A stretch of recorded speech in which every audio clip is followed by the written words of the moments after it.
في حديث صحيح عن النبي تقدروا تدوروا عليه ان فيما معناه ان سيدنا قابيل او قابيل معنى صح ليه اللي هو اولاد سيدنا ادم. قابيل اللي قتل هابيل يعني. ليه نصيب من دم كل شخص قتل ظلما الى يوم الدين، يعني مش لحد دلوقتي بس لحد ما تقوم. طب ليه؟ لانه هو في نص الحديث برضو ان هو اول حد قام بالموضوع ده، اول حد زي ما نقول سن الموضوع ده، يعني السنه جايه من فكره ان حد يعني ايه اول حد عمل الموضوع ده. تمام.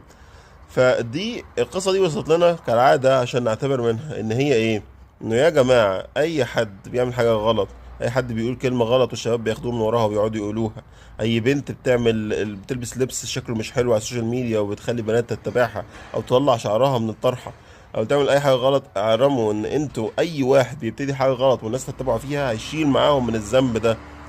فخدوا بالكم.